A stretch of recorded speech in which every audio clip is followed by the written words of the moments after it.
Le processus d'écriture, d'élaboration d'une nouvelle constitution guinéenne continue donc d'intéresser nos compatriotes. Et c'est là-dessus que nous interrogeons ce matin Dr Faya Milimono, leader politique, président du BEL, Bloc libéral, et de la coalition CPR. Il est notre invité prestige. Bonjour à vous, docteur. Bienvenue. Mais bonjour. Merci de répondre à nos questions. Allez, peut-être forcément quelques questions politiques liées à l'actualité talibé avant d'entrer dans le vif du sujet. Mais que fait Dr Faya Milimono loin de Conakry? On ne vous voit pas. Qu'est-ce qui se passe? En fait, je ne vais pas continuer à réduire la Guinée à la ville de Conakry.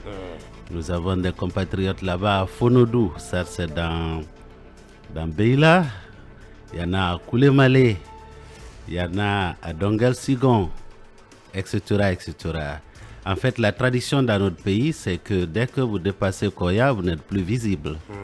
Or, 80% de la population guinéenne se trouve à l'intérieur. Vous faites du travail de terrain, vous êtes déjà en campagne? Non, pas du tout. Pré-campagne, Non, on n'est pas en campagne, nous sommes juste en train de rencontrer nos compatriotes. À quel effet?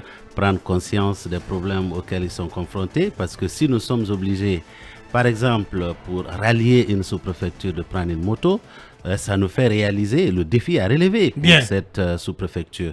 Nous nous sommes confrontés à des réalités d'écoles qui sont fermées parce que 2 classes sur 3 sont décoiffées. Oui, on en parlait tout à l'heure. Ça vous tient à cœur de parler de cette petite école dans une petite localité de Gawal. On en parlera dans la 3e partie de cette émission. Mais docteur, en ce moment, il y a cette accalmie qu'on observe au niveau de l'échiquier politique guinéen suite à une trêve décidée par les forces vives de Guinée. Qu'est-ce qu'il faut faire pour mettre à profit cette période des mois pour définitivement tourner la page de l'embrouillamini politique en Guinée? Qu'est-ce qu'il faut faire? La réflexion. Je crois que même nos collègues qui sont des forces vives ont aujourd'hui des responsabilités face au peuple de Guinée. De venir réfléchir avec d'autres Guinéens pour trouver les solutions aux problèmes de notre pays. Vous prenez M. Alpha Condé, qui est des forces vives aujourd'hui. Il était au pouvoir il y a encore quelques mois. Et il y a eu des manifestations qu'il avait interdites et qui ont tenté de se réaliser. Il y a eu des morts. Il y a des anciens premiers ministres. Est-ce que lorsqu'ils étaient au pouvoir, il n'y a pas eu des moments où on a dit qu'une manifestation ne pouvait pas se tenir? Alors, ce sont des messieurs qui ont de l'expérience, n'est-ce pas, des deux côtés de l'échiquier politique. Ils étaient dans le pouvoir, ils savent les contraintes, n'est-ce pas, d'être au pouvoir. Ils étaient dans l'opposition, ils ont exigé, n'est-ce pas, l'exercice de leurs droits et libertés. Quelque part au milieu se trouvent des Guinéens. Et il y en a eu des morts, et beaucoup de morts. Et on continue encore à en compter. Est-ce qu'aujourd'hui on peut mettre ce moment à profit pour bénéficier de leur expérience? Pourquoi par exemple un Alpha Condé qui a mené le combat politique pendant des décennies, qui a eu le fameux nom d'opposant historique une fois au pouvoir, a voulu, n'est-ce pas, limiter les droits et libertés? Je crois qu'on a besoin de les entendre. Et à cette occasion-là, je crois qu'on peut trouver des solutions idoines pour notre pays. C'est pour cette raison que je me dis... sortir le débat de la rue? Non, il faut effectivement sortir le débat de la rue aujourd'hui pour qu'on réfléchisse, pour trouver des solutions. Parce que dans quelques... Alpha et Sidia, par exemple. Bon, je n'ai pas leur contact actuellement parce que quand ils étaient en Guinée, je connais leur numéro de téléphone. Mais là où ils sont actuellement, je n'ai pas leur contact, malheureusement. Sinon, je leur proposerai ce que je suis en train de dire.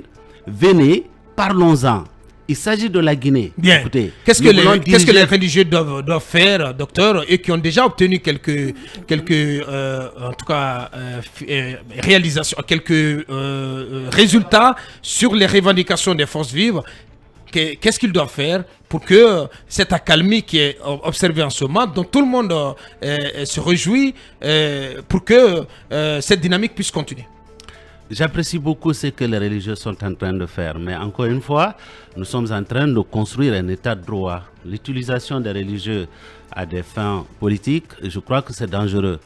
Quelque part, que les religieux se battent pour que tout le monde se retrouve autour de la table c'est bien une chose. Mais que les religieux interfèrent avec des procédures judiciaires, c'est dangereux. Parce que si aujourd'hui, on peut interférer avec la justice pour sortir quelqu'un de prison, eh bien, on donne ainsi le cutus à l'exécutif pour que demain, pour des raisons qui leur seront propres, ils vont envoyer des gens en prison pour des raisons qui sont les leurs. Il faut éviter cela. Si nous pouvons laisser la justice, n'est-ce pas, se développer de façon indépendante, sans interférence, je crois que c'est une bonne chose pour tout le monde. Bien. Sinon, nous avons fait beaucoup de déclarations dans ce pays durant les 11 années du professeur Alpha Condé pour dénoncer l'interférence de l'exécutif dans le judiciaire. Aujourd'hui, c'est encore ceux qui étaient dans l'opposition hier qui veulent que l'exécutif interfère avec les procédures judiciaires parce que ça les concerne. Et finalement, nous ne sommes pas en train de construire un état de droit. Bien, Dr Faya Milimono. Voilà, le débat est lancé avec lui, le président du Bloc libéral, président également de CPR, la coalition donc pour la rupture. Il est notre invité prestigieux ce mercredi. Nous continuons le débat avec lui dans un court instant. À tout de suite. Donc on va continuer cette interview avec vous. À présent, on s'intéresse à ce qui est en cours en Guinée, le débat autour de la nouvelle constitution qui va être élaborée. Il y a eu ce débat d'orientation constitutionnelle à l'Assemblée, au CNT. D'abord, un mot sur la forme. Nous avons reçu dans cette même émission, avant vous, M. Aluseni Makane Akake, l'ancien ministre, qui, donc, on n'est pas d'accord sur la forme, qui pense que ce qui s'est passé au CNT n'a pas été un débat. On ne peut pas l'appeler un débat d'orientation constitutionnelle. Qu'est-ce que vous en pensez? Ça dépend de la définition qu'on donne au débat. Si débat, c'est mettre face à face 2 ou 3 personnes qui n'ont pas nécessairement le même point de vue, oui, on peut être d'accord avec M. Makanera. Mais c'est un processus que nous sommes en train de suivre. Dans un premier temps, le CNT a été à l'intérieur du pays. C'était pour écouter les Guinéens à la base, ceux qui n'ont d'ailleurs jamais été écoutés quand il s'agit de définir le vivre ensemble dans notre pays. Beaucoup avaient critiqué. Pourtant, il est sorti de cette démarche quelque chose de positif.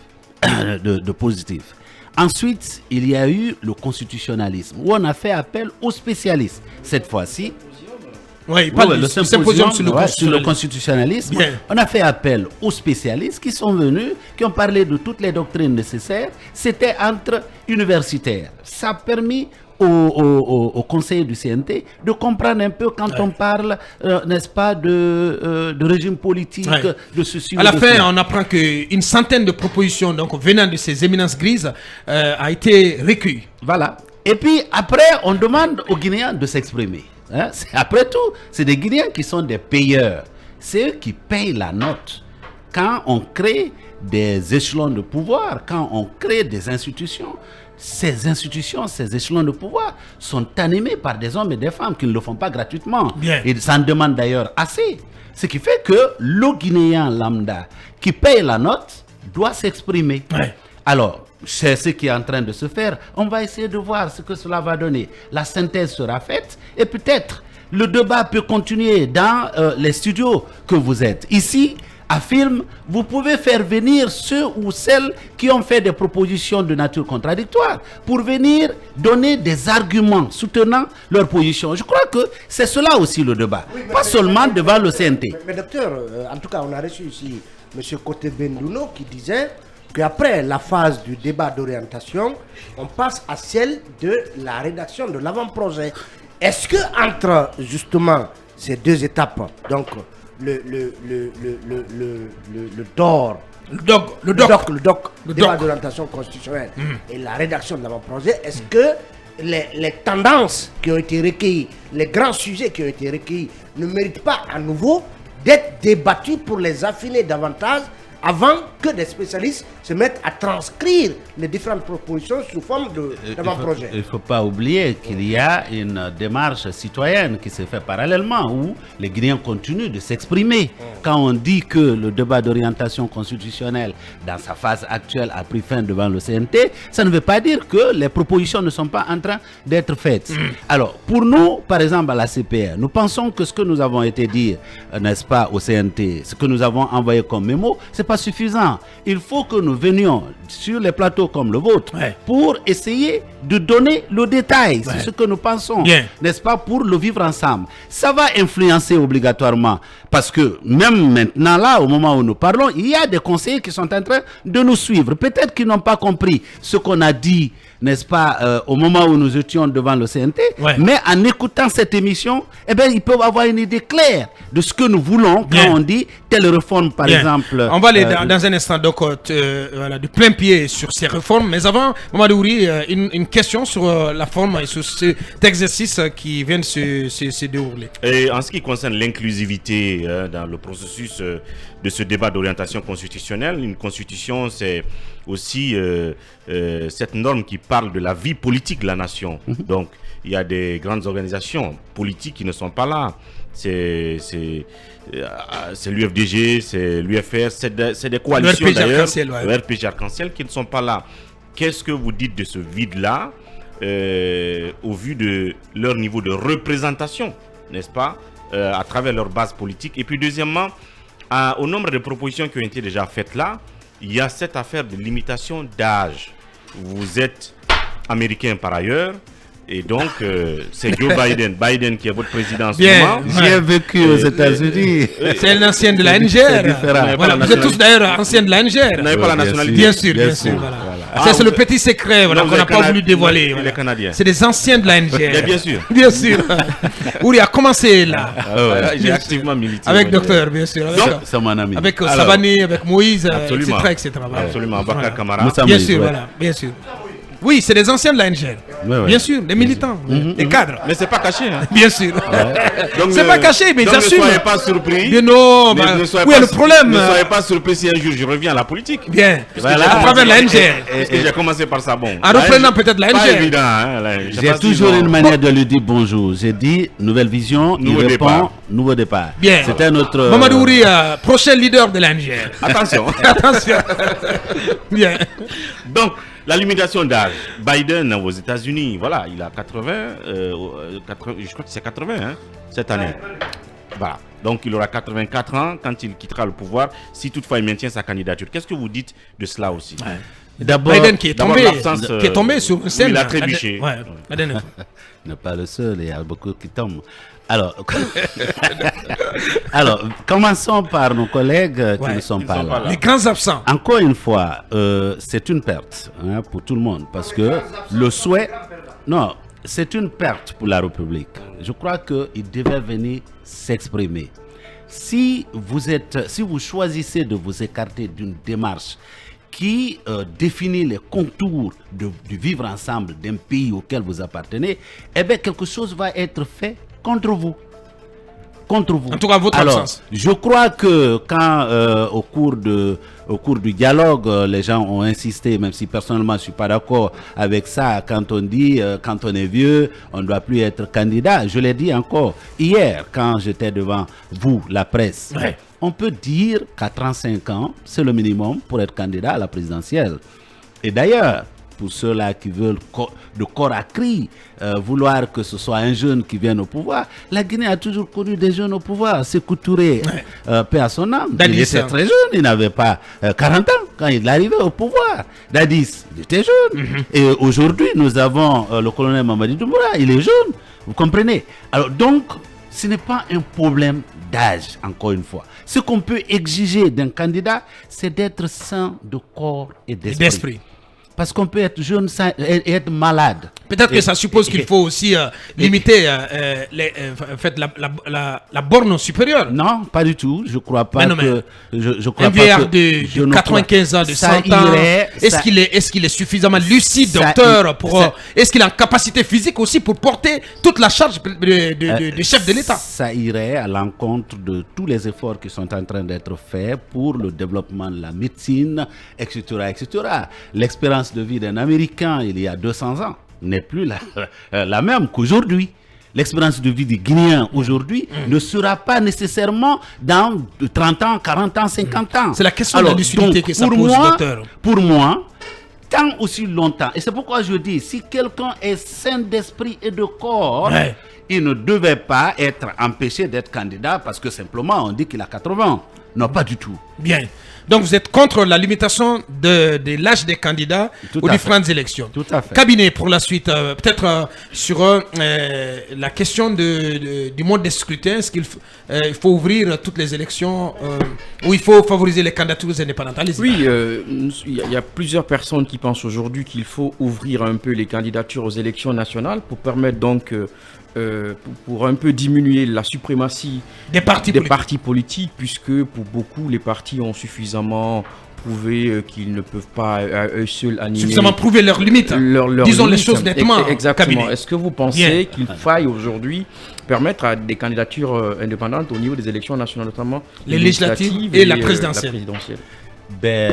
Pour ou contre? Je suis d'accord avec vous quand vous dites que l'image du politique dans notre pays n'est pas des meilleures.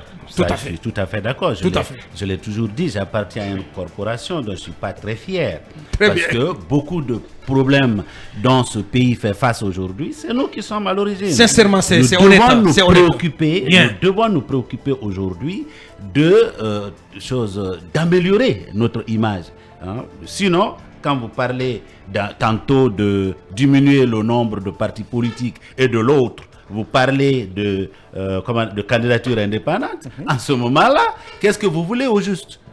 Finalement, si vous avez peur qu'il y ait beaucoup de candidats parce qu'il y a beaucoup de partis politiques, eh bien vous en aurez davantage en ouvrant, n'est-ce pas, à des candidatures indépendantes. Et sans compter. Donc alors on va séparer. Faire très très attention. On va séparer. Quand on dit bon, on va ouvrir parce que les gens peuvent se financer de façon assez occulte et arriver au pouvoir. On sait comment ces choses-là. Même si on ne sait pas davantage sur le financement des partis politiques. Non, pour nous, il y a toute la transparence. Il y a monsieur... On n'a jamais vu de rapport, c'est le BL. Récemment, vous avez distribué des motos à vos antennes. Si vous voulez avoir une quantité importante de motos. Si vous voulez. D'où provient l'argent qui a servi à acheter tous ces motos, docteur? Tous les jours au BL, on parle de cotisations. Docteur, on sait que les cotisations, elles sont infinitésimales. Écoute, je peux vous dire. Il y a des câbles qui arrivent, des câbles qui vous renseignent comme quoi vous avez souvent du soutien du Palais M5, vous et d'autres acteurs politiques. Qu'est-ce que vous répondez? Puisqu'on a l'occasion de vous entendre là-dessus, il s'est dit que vous, d'autres acteurs dont je ne vais pas citer le nom, bénéficient. Non mais attendez, docteur, je pose la question. Bénéficient régulièrement de l'attention et de la générosité du Palais M5. Qu'est-ce que vous répondez? Tout ceci n'est que rumeur dont on est habitué dans notre pays. Je peux vous citer de mémoire ceux qui ont donné les motos et qui promettent encore donner des motos. Très bien. Pour le prochain lot. Le vice-président Silla Ibrahima Khalil, que vous connaissez sur les réseaux sociaux, a promis ce mois de juin, il donnera 2 motos. Monsieur Émile Tengiano, qui est actuellement un membre fondateur du parti, qui est actuellement à Bamako, a promis 5, il a déjà donné 3, il reste 2 à donner. Il y a plusieurs, je peux vous citer de mémoire. Donc le BL n'est pas en train d'attendre que quelqu'un quelque part nous apporte. Non, tous les jours. Aucune collusion avec le palais? Vous êtes aucune collusion avec le palais? Non mais écoutez. Non mais c'est une question. Qu'est-ce que vous appelez collusion avec le palais? Non mais répondez à la question. Aucun financement. Très bien. Je le dis encore une fois. Aucun concours ni en nature ni en espèces. Très bien. Ni en nature ni en espèces. Bien. Donc vous êtes pour... on va revenir à la Constitution. Vous êtes pour les candidatures libres, indépendantes aux élections nationales? Écoutez, si on choisit que les candidatures indépendantes puissent être autorisées, nous n'avons aucun problème. De toutes les façons, le BL est en train de se préparer, c'est pour gagner les élections, quels que soient ceux qui seront face à nous. Très bien. La suite. Les élections locales, législatives et présidentielles, nous nous préparons au moment où nous vous parlons. Activement. Voilà. Oui, la suite avec vous. Docteur Faya Milimono, l'un des gros problèmes de notre gouvernance, c'est les pouvoirs exorbitants du président de la République. Très bonne question. Vous, dans votre mémorandum, qu'est-ce que vous proposez pour réduire ces attributions et renforcer le pouvoir du Parlement? Et l'autre chose, vous avez proposé aussi... Ça touche à la question du régime déjà. Voilà, et vous avez aussi... Quel type de régime pour notre pays? Quel type de régime? Et vous proposez aussi un vice-président.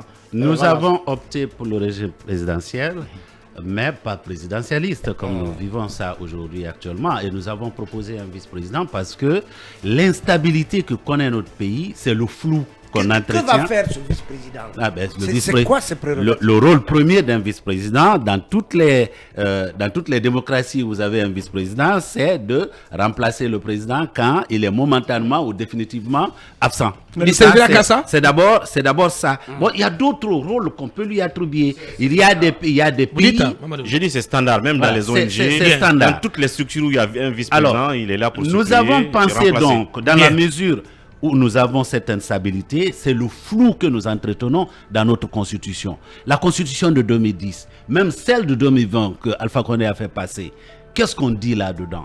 En cas de vacances de pouvoir, c'est le président de l'Assemblée qui assure l'intérim et organise les élections dans les 90 jours. Vous voyez la Guinée organiser les élections dans les 90 jours?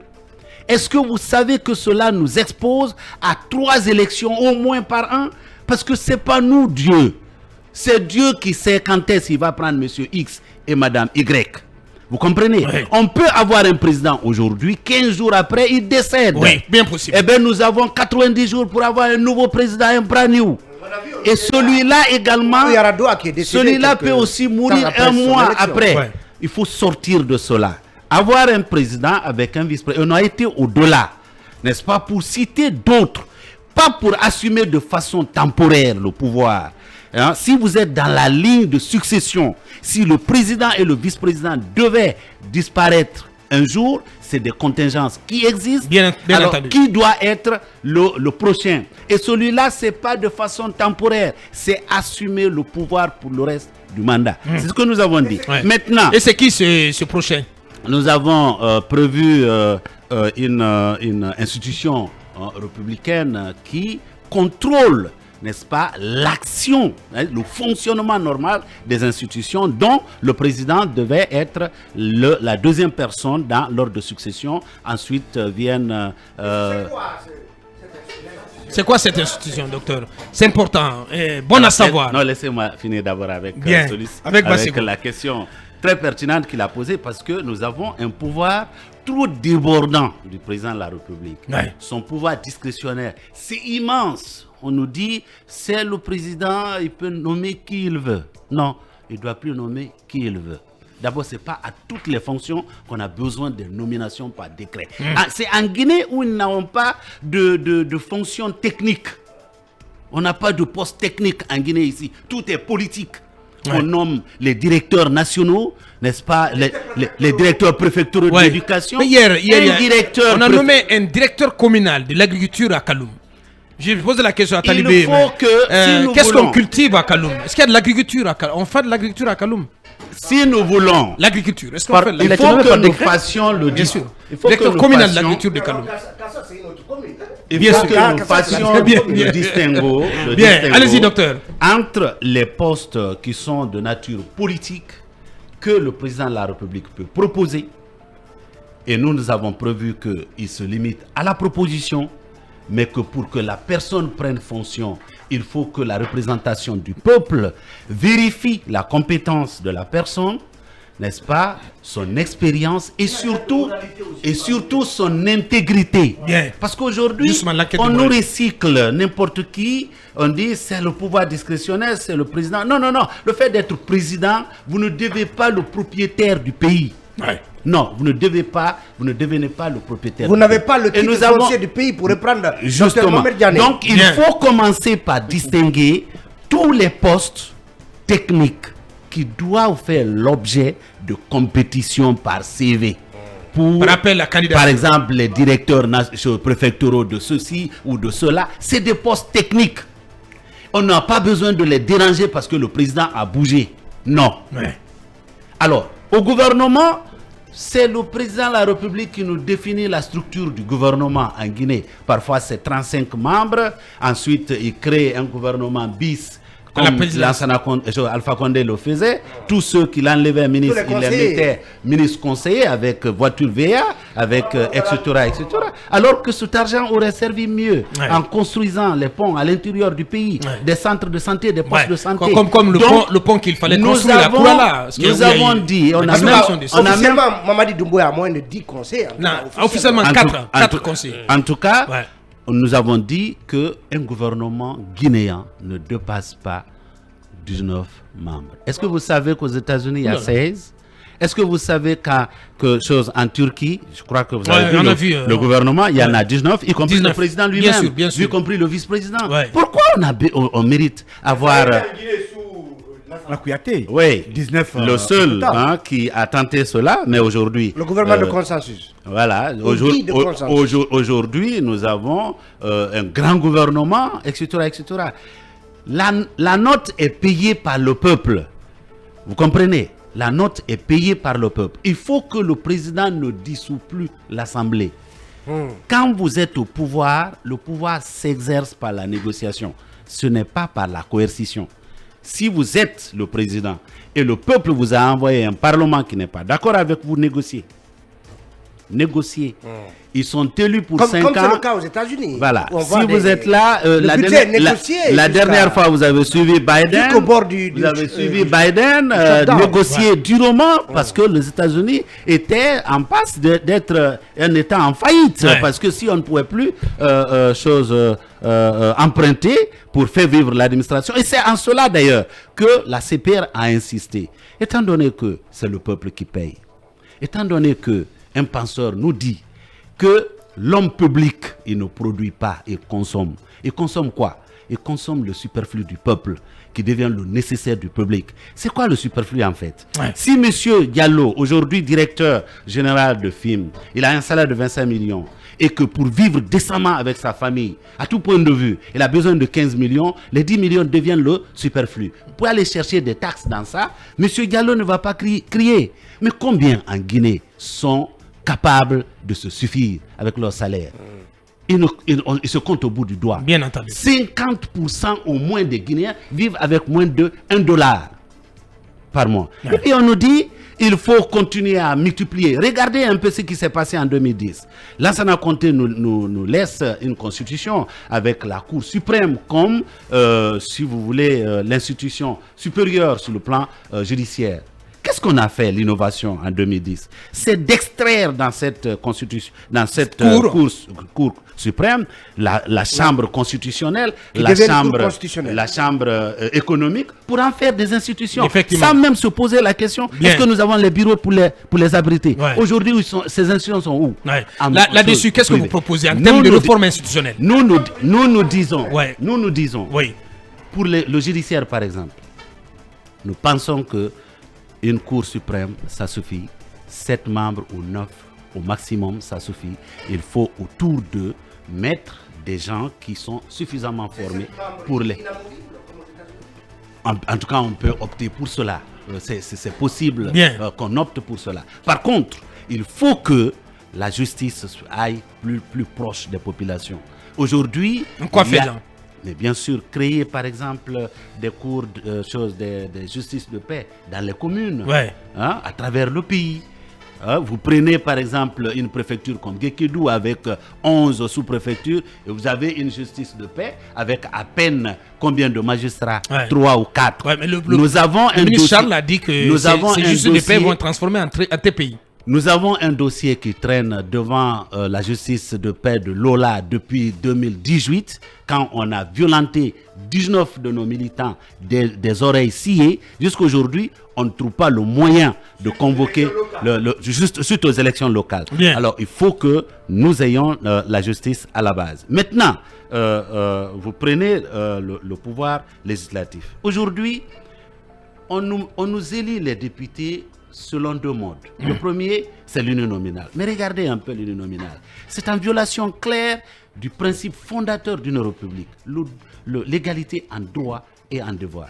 Les statistiques des élections, du recensement général de la population et de l'habitat de 2014 donnaient combien d'habitants à Kaloum? 62 000. 62 000. Et ça donnait combien à Matoto? Plus de 500 000. Matoto est représenté par une personne et Kaloum par une personne. Ouais. Est-ce que vous pensez que cela est juste?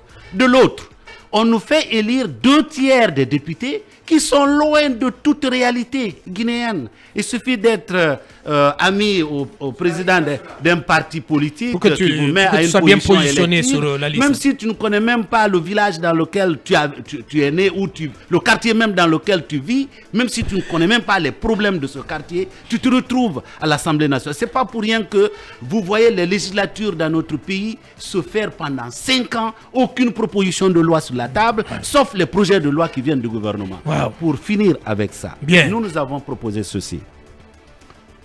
Connaissant la population guinéenne, connaissant le nombre de députés, divisons la population guinéenne par le nombre de députés pour savoir combien de Guinéens doivent être représentés par un député à l'Assemblée nationale. Bien. Maintenant, nous avons des circonscriptions préfectorales aujourd'hui.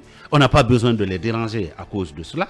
On peut les maintenir comme telles. Cependant, si Kaloum peut mériter un député, en même temps, Matoto, par exemple, peut mériter 6 députés. En ce moment, aux élections législatives, lorsque vous devez présenter une liste à Matoto, ça sera une liste de 6 personnes. Si Matoto mérite 6 députés. En ce moment, lorsque les gens sont élus, même si certains sont du BL, parmi les élus, d'autres sont de l'UFDG, il y aura un caucus, n'est-ce pas, Matoto, parce qu'il s'agit de défendre l'intérêt de Matoto.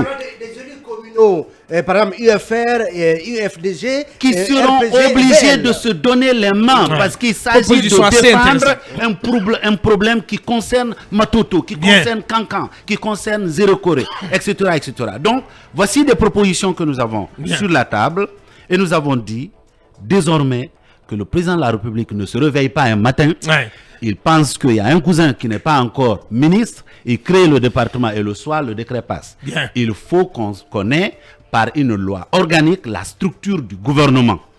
Vous venez, vous allez travailler avec. Donc la structure reste là. Figé.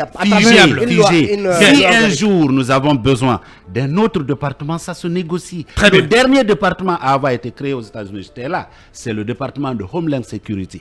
Pourquoi on l'a créé? C'est après les attaques de New York et de Washington.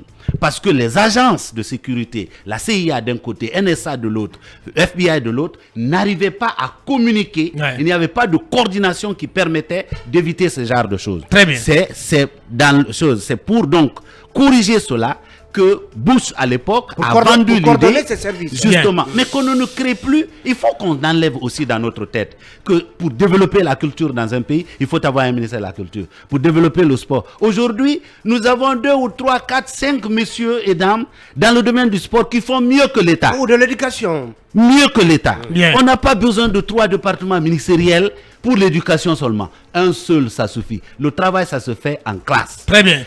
Tout budget guinéen de l'éducation qui n'améliore pas la relation entre l'élève et l'enseignant, ce n'est pas un budget de l'éducation. Honnêtement, on a vu les PAS passer ici, ça produit plus de pneus que de livres dans les classes.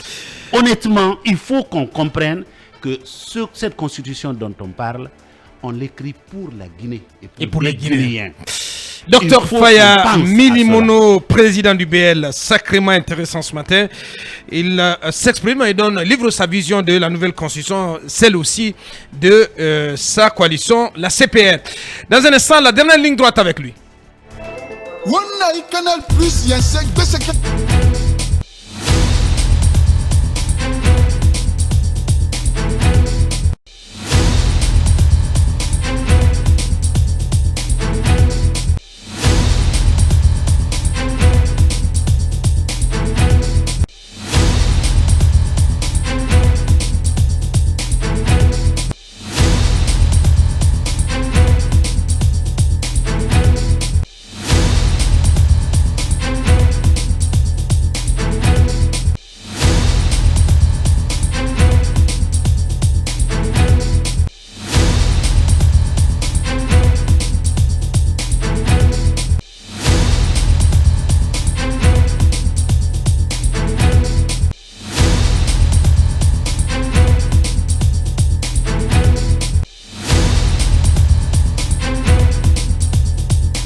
Mirador, la plus grande tribune politique de la Guinée. L'habitacle de la pluralité des opinions. Mirador, le grand... Allez, quelques réactions en 1 minute chrono avant de continuer cette interview avec Dr Faya Milimono, notre invité prestige ce matin. Et tout ceci aussi avant de partir du côté de la Lonagui, où donc la direction générale a décidé de plafonner désormais le jackpot à 1 milliard de francs guinéens, de quoi offrir plus d'argent et de sourire à ses parieurs. Cette réaction de Ousmane Faro depuis Lambani, il est important de savoir que c'est dans la diversité d'opinions et d'adversités que se construit l'équilibre social, la dynamique de l'unité et le vivre ensemble ne constitue point à imposer des méthodes réfractaires. Ce procès du 28 septembre en est une illustration, selon donc notre ami Faro Ousmane. Allez, d'autres réactions rapidement avec cet auditeur. Alia Konsoba, bonjour, je vous félicite, on doit dialoguer pour l'inviter, la nouvelle crise, je ne comprends pas, avec Alia Konsoba, cet autre, pour le taureau lycéen qui revient, Dr Faya, qu'en pensez-vous de la justice guinéenne?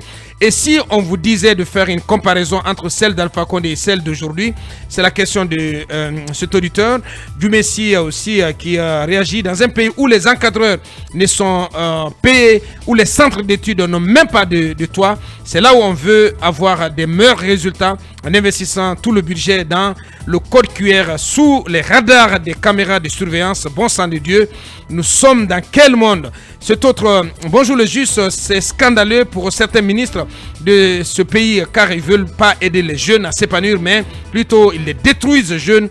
Abouakar Ben Famara qui nous envoie ce message. Le dernier qui s'exprime, Alcé Labia. Bonjour le juste. C'est dans Dengraï en ce qui concerne la rencontre entre le président de la commission de la CEDEAO et la convergence des acteurs politiques ne va rien donner car les vrais acteurs sont toujours absents du pays. Je parle bien de Selou et Sidia Alcé Labia qui nous envoie ce message. La dernière ligne droite avec vous, Babé. FIM FM, Mirador. Parole directe, l'interview vérité ou la fine bouche ébénie. Mirador.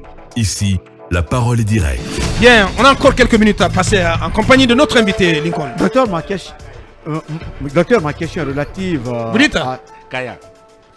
Kaya. C'est une école qui me tient à cœur. Bien. Je suis passé par là. Bien, j'espère qu'on aura le temps. Voilà. J'espère qu'on aura le temps d'en parler. Voilà. Parce qu'on est vraiment bousculé, oui. Ma question est relative à cette proposition liée à la limitation des partis politiques.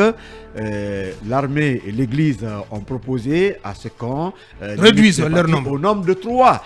Quel est votre avis et quel pourrait être en tout cas le modus operandi pour créer 3 partis pour une république comme mosaïque? Les partis ne se décrètent pas, il faut qu'on se le dise. Le Jean Alassane Conté avait proposé 2.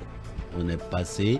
En réalité, où nous sommes pour la liberté du Guinéen, quand on dit liberté, c'est liberté de s'exprimer, c'est liberté de se déplacer, c'est la liberté aussi de choisir.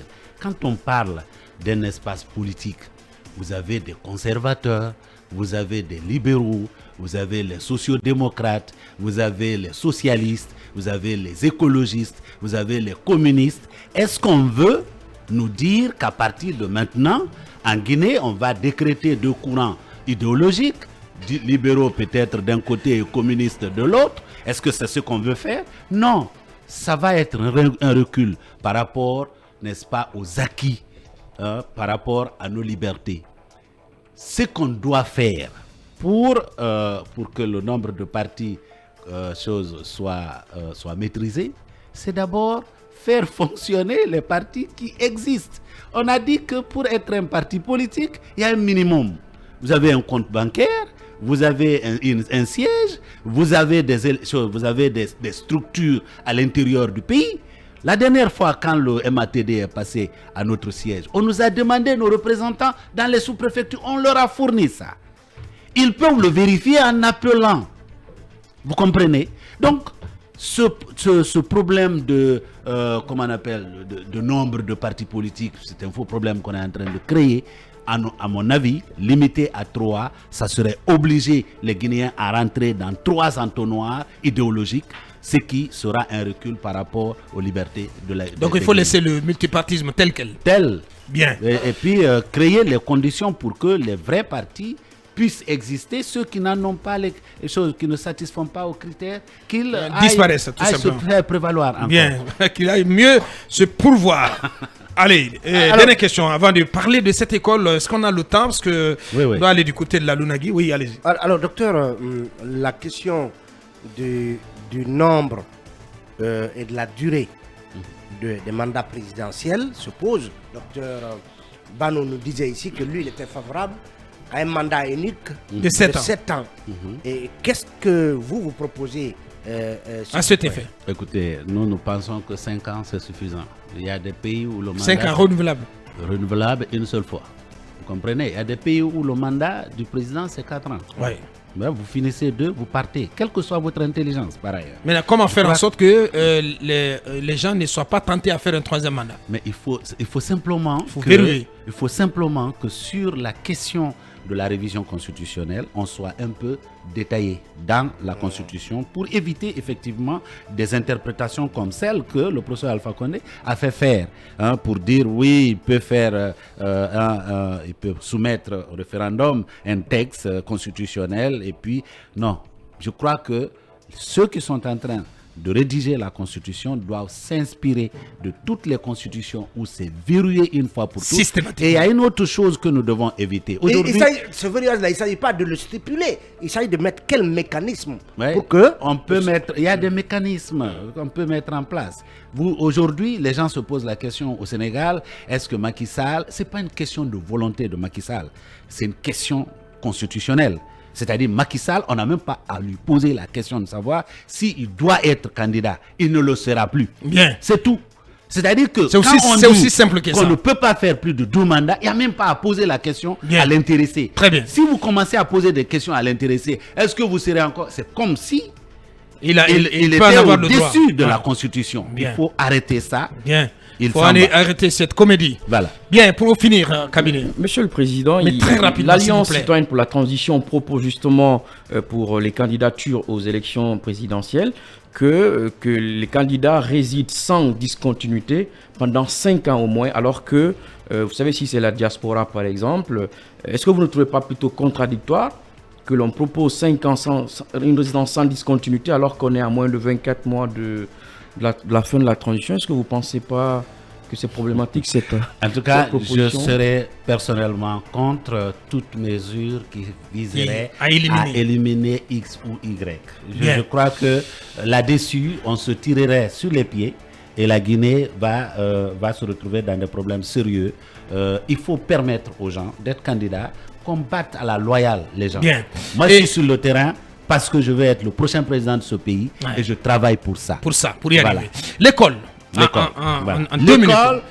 Ça vous tient à cœur de parler de cette école et vous souhaitez lancer un NSOS? Parce que je suis d'abord un enseignant. Les gens ne savent pas.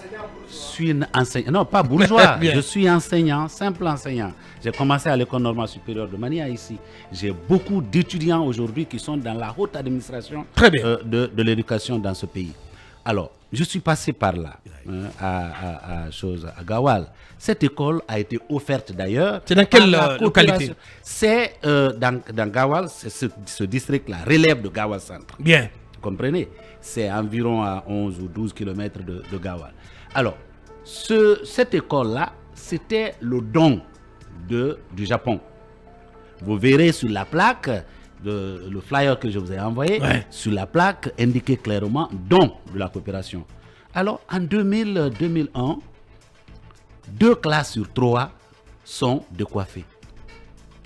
Écoutez, si vraiment on regardait le Guinéen pour élaborer les constitutions, pour élaborer les budgets en Guinée, ça ne pouvait pas passer. Oui, 2020, 2021, 2 classes sur 3 sont décoiffées.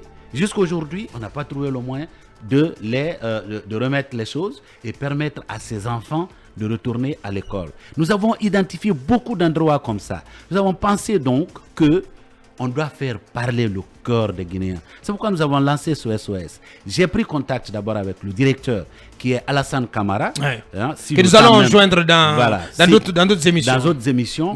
Monsieur Camara m'a expliqué. Lui-même, il est directeur. Il loge dans le bureau qui était prévu pour le directeur, il loge là-bas, alors qu'il y a une case à côté, dont la rénovation, la couverture, ça ne peut même pas coûter 10 millions, n'est-ce pas? Il est obligé de loger dans le bureau même de l'école. Alors, j'ai parlé avec le président de l'APAE, Sadio Silla.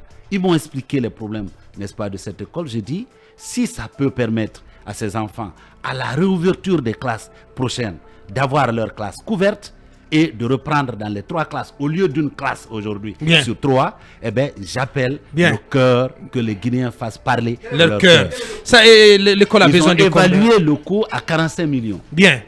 À 45 millions. Ouais, le cabinet peut payer ça. Voilà. Il y a le numéro de monsieur Kamara Alassane. Bien. Merci Talibé, franchement, voilà, parce qu'on n'a plus le temps.